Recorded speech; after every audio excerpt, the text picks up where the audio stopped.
Bismillahirrahmanirrahim. Alhamdulillahirabbil alamin. Salatu wassalamu ala asyrafil anbiya'i wal mursalin. Nabiyina Muhammadin wa ala alihi wa sahbihi ajmain. Assalamualaikum warahmatullahi wabarakatuh. Sa inisyal alamul jin wa syayatin. Sa natalakay na natin, nasimulan na natin yung tungkol sa mga manghuhula. At iba't ibang anyo nga ng panghuhula. At pare-pareho lang ang hukom sa kanila. Pare-pareho lang na sila ay nakakagawa ng kufur. Nakagawa ng kufur. Ito man ay panghuhula sa iba't ibang mga kaparaanan. Bolang kristal, baraha, o horoscope, at iba pa. At ang tao na pupunta sa kanila, hindi tanggap ang kanilang sala sa 40 araw. At kung maniniwala sila, kufur din. Nakagawa sila ng kufur, waliyadu billah. Sa sumunod na usapin, ano ba ang gagawin ng mga Muslim sa mga tao na ito? Wajibul ummah nahwu haula. Ano ba ang wajib sa atin tungkol sa mga tao na ito? Sa sinabi, ma yaddaihi al-munajjimuna wal arrafuna was sahara dalalun kabirun wa munkarun la yustahanu bihi. So ginagawa raw ng mga taong ito, yung mga gumagawa ng horoscope, mga manghuhula, mga mangkukulam, mga salamangkero, ang kanilang inaangkin ay malaking pagkaligaw. At hindi natin dapat na mamaliitin. Ibig sabihin, tuwing nang makakita tayo ng mga ganitong tao o ganitong gawain, so marapat natin itong pipigilan. Marapat natin ang mga ito na pipigilan. Walal ladina a'tahumullahu dinahu wa allahamahum kitabahu wa sunnata nabiyhi an yunkiru hadad dalal bil qawl.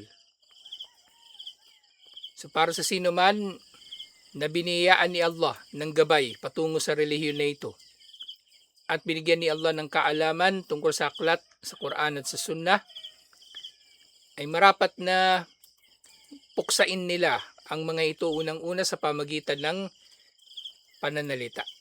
So dito unang nabanggit ni Sheikh Omar Al-Ashkar rahimahullah yung pananalita kasi nagsasalita siya sa konteksto na makabago.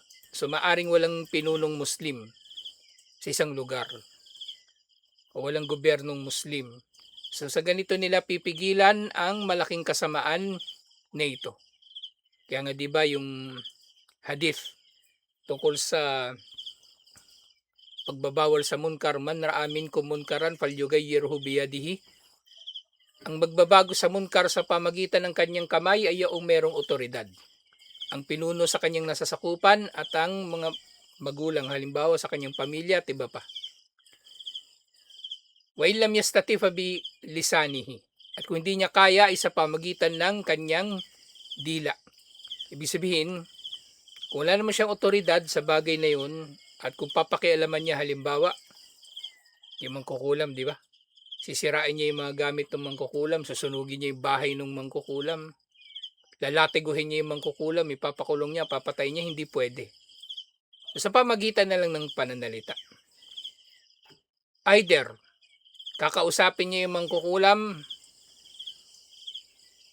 na ibig sabihin ko, kumprontahin niya talaga at maaaring aabot pa kayo sa debate. Pwede.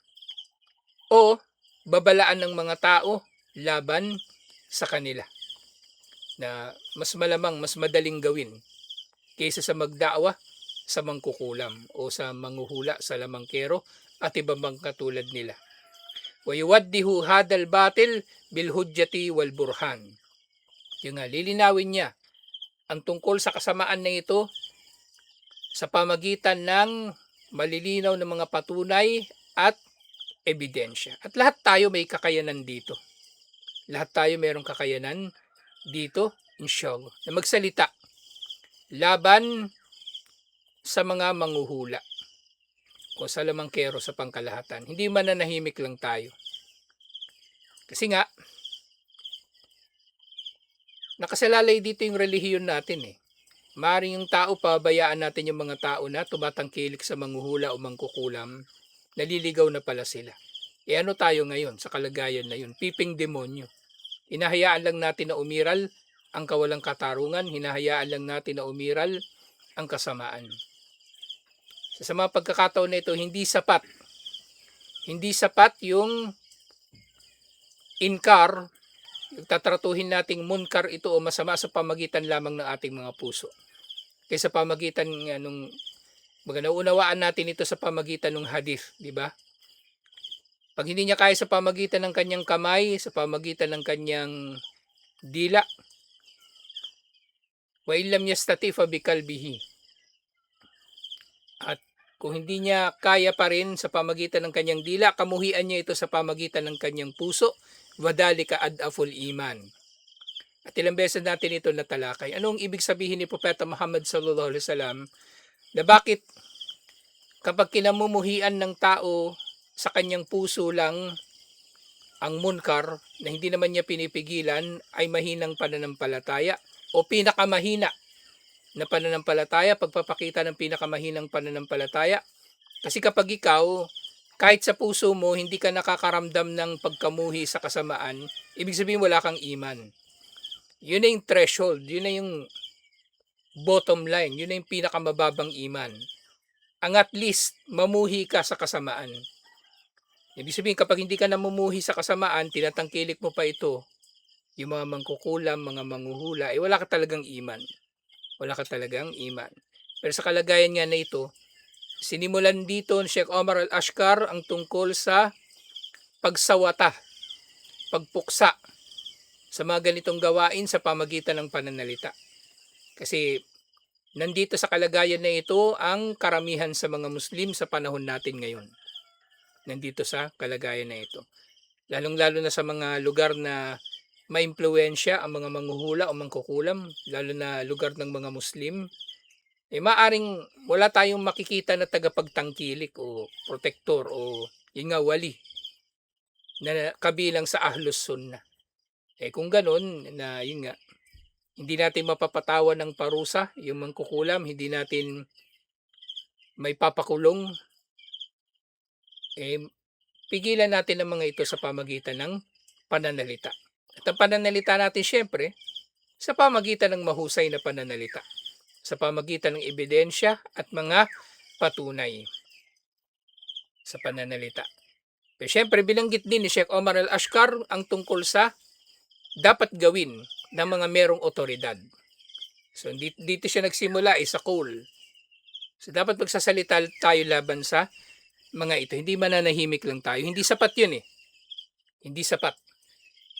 Kasi sa badalaw, titingnan nga natin, merong isang kasabihan, kung hindi raw magsasalita ang maalam, mas magsasalita ang mga mangmang.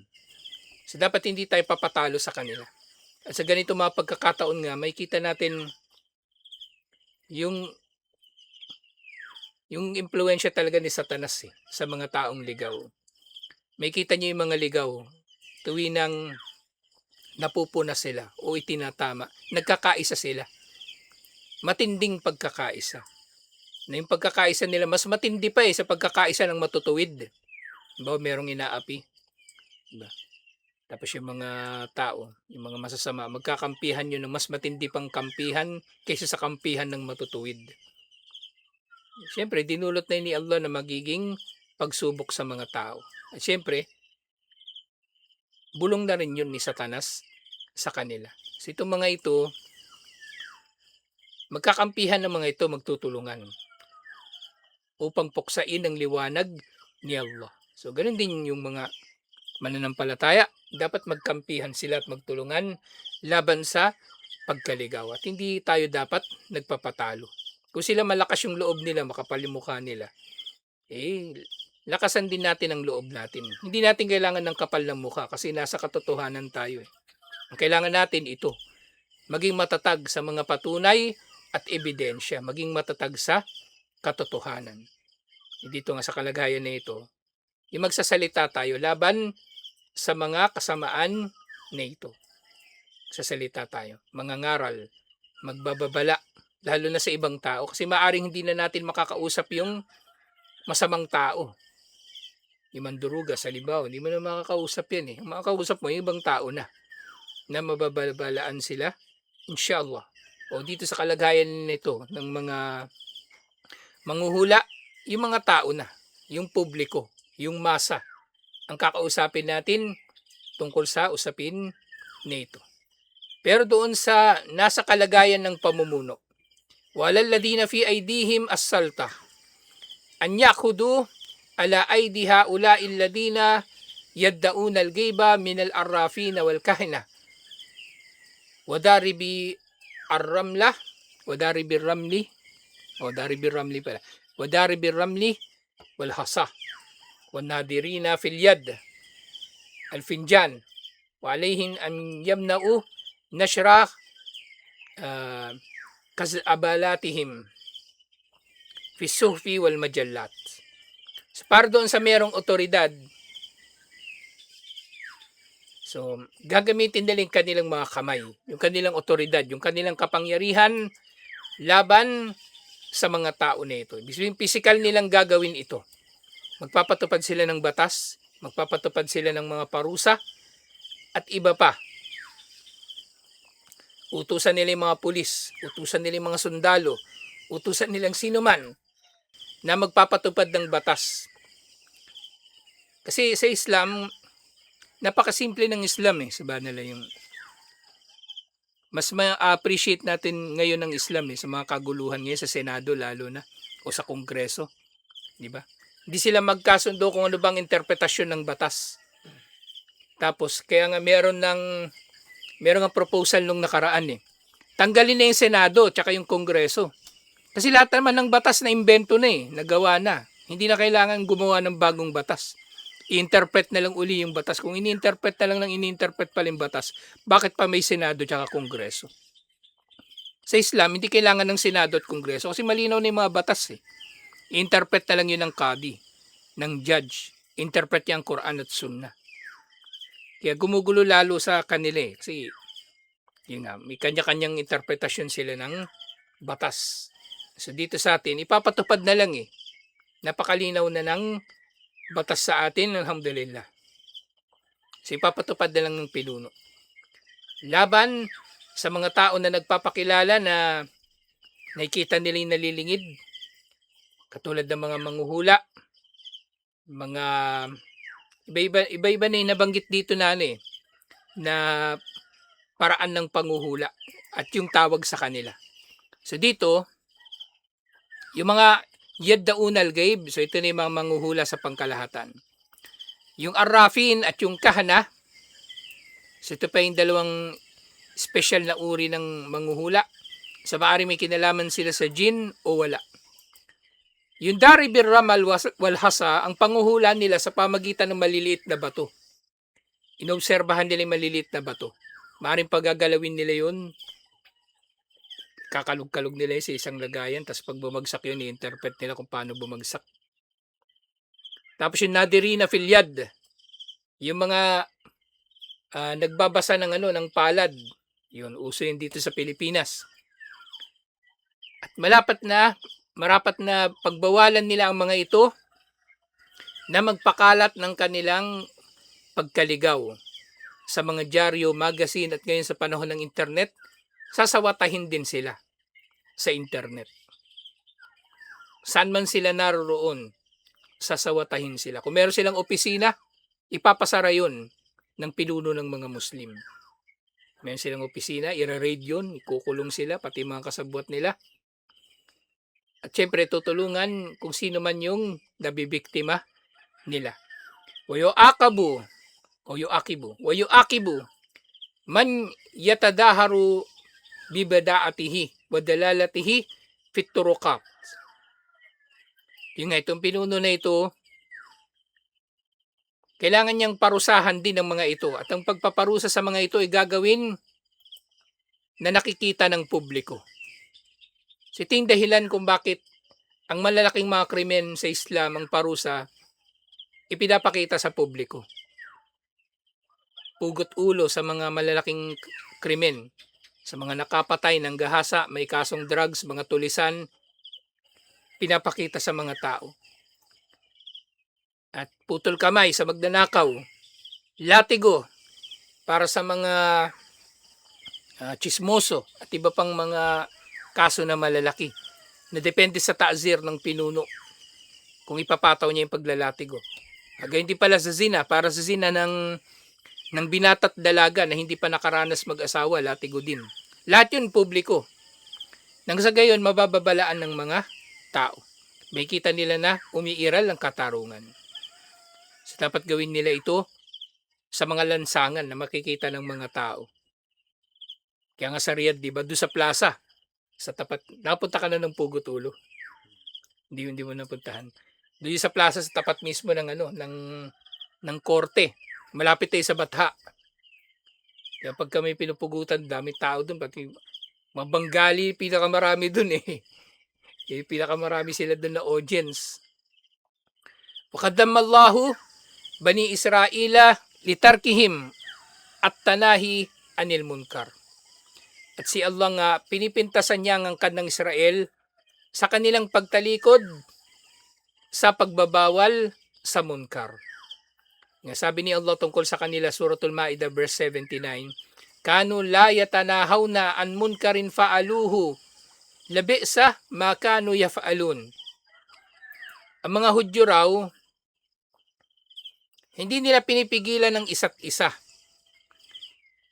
na gawin ang kasamaan na ginagawa nila. Pinapabayaan lang nila ang isa't isa. At syempre, maaaring mauunawaan natin ito kasi knowing na Hudyo ang tinutukoy dito ni Allah, nagtutulungan pa yun sila. Nagtutulungan pa yun sila o ang karamihan sa kanila. Katulad ng nangyayari ngayon, di ba? Paano nila tratuhin yung ibang tao? Paano nila tratuhin ang mga Palestino, yung mga hindi Hudyo sa Palestine, sa Gaza, sa West Bank? Paano nila tratuhin yung mga tao doon? Musliman o hindi Muslim, napakasama kung tratuhin nila. Kasi nagtutulungan sila sa isa't isa eh. Hindi lang sa hindi nila pinagbabawalan ng isa't isa, pinagtatakpan pa nila. Kahit dito eh, nangyari sa Siargao, dumating yung ambassador, wala namang nangyaring, wala man lang binigay na garantiya na magkakaroon ng mga hakbang para hindi na maulit yung mga ganong nangyari. Hindi sila nagbabawal sa kasamaan ng isa't isa at maaring hinihimok pa nila ang isa't isa. At ganyan din iniulat ito dun sa Mishkatul Masabi. Sinabi ni Propeta Muhammad sallallahu alaihi wasallam, Indan nasa idha ra'aw munkaran falam yugayyiruhu yushaku an yaummuhumullahu biikabihi. Iniulat din ito ni Ibn Majah at Imam at-Tirmidhi.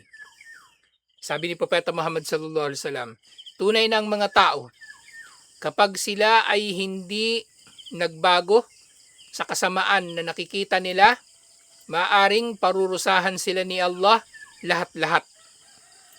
Maaring parurusahan sila ni Allah lahat-lahat. Ibig sabihin, kailangan talagang gawin.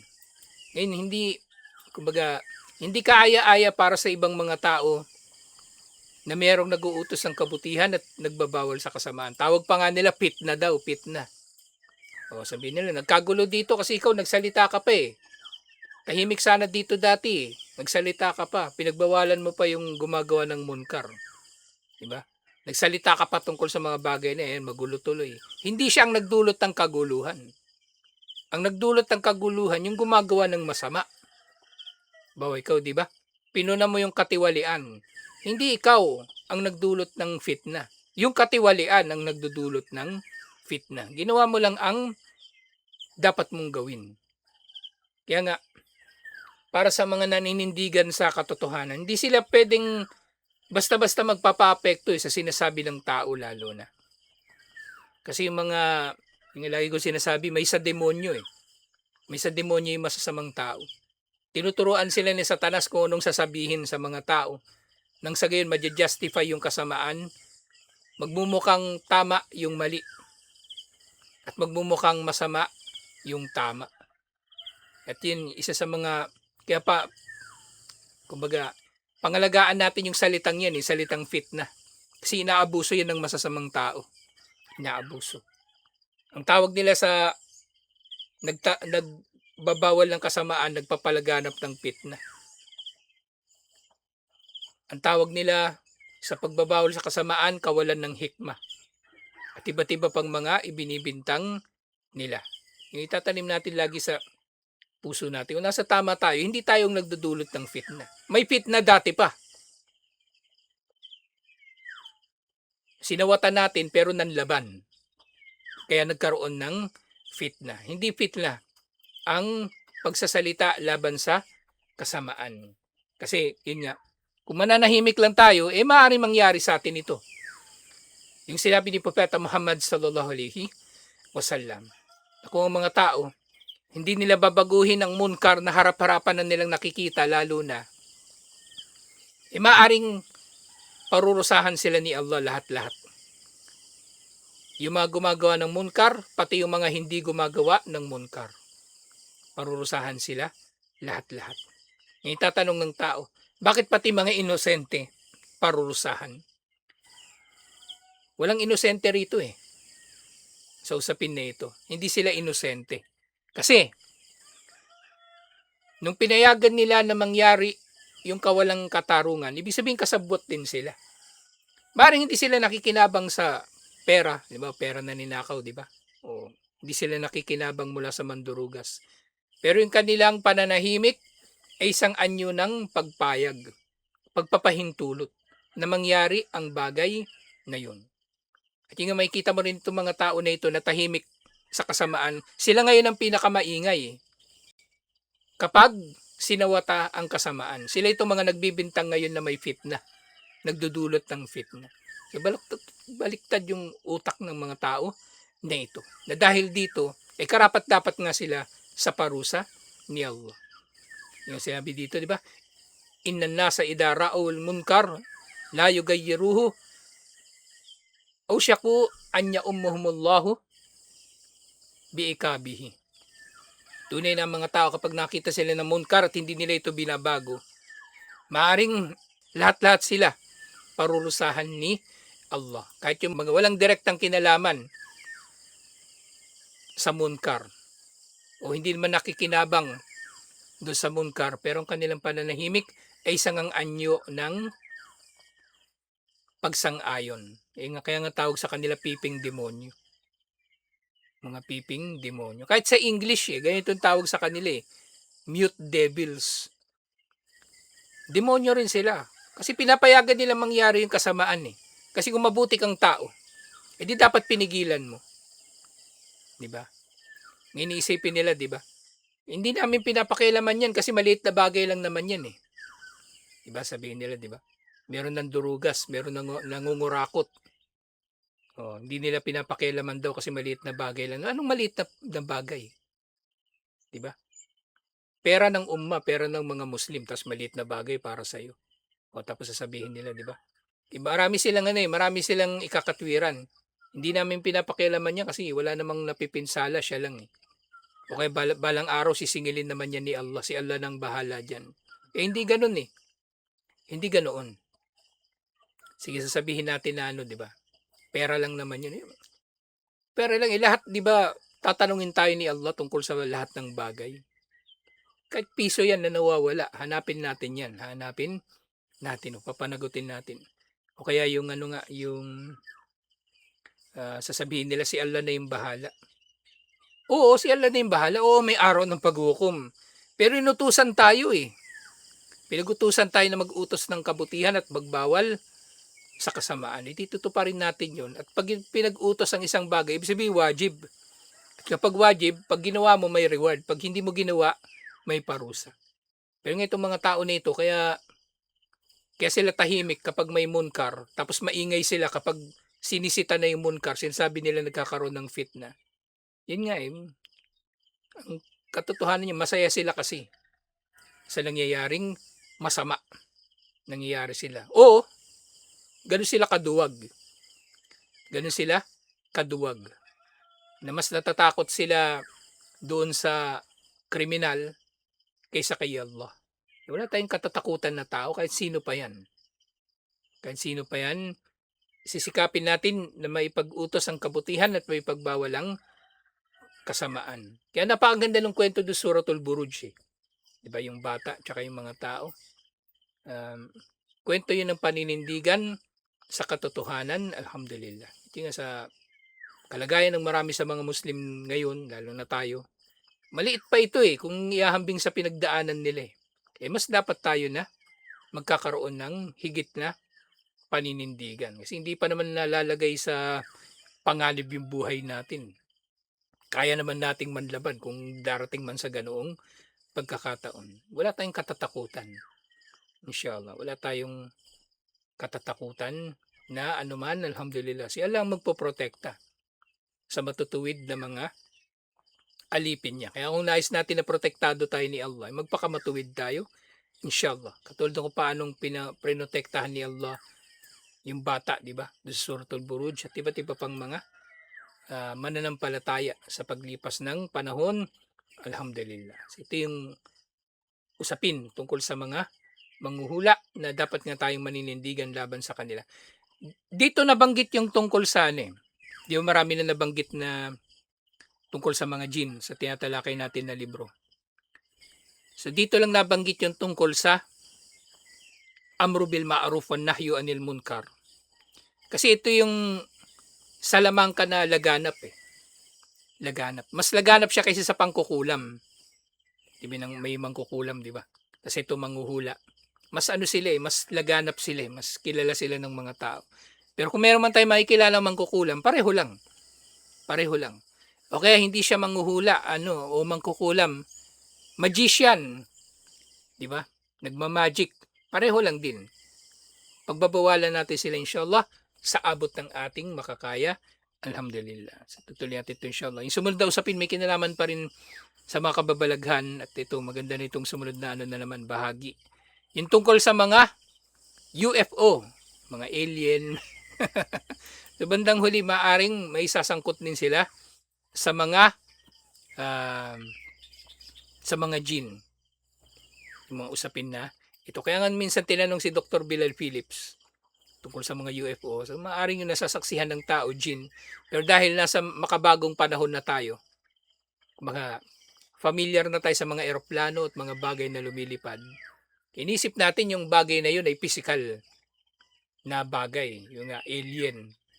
Pero nung panahon ni na Propeta Muhammad sallallahu alaihi wasallam at yung nauna pang mga panahon, kapag nakita sila ng ganito, mga UFO, ang pag-unawa talaga nila agad doon, mga makababalaghang nilalang, mga engkanto, o sa mga pagano pa nga, Diyos, di ba? O sa mga inchik, sa mga Hapon, mga dragon, o mga kaluluwa ng kanilang mga ninuno, at iba't iba pa, na mula roon nabuo yung kanilang mga mitolohiya sa kanilang mga relihiyon. So tutuloy natin ito inshallah. Assalamualaikum warahmatullahi wabarakatuh.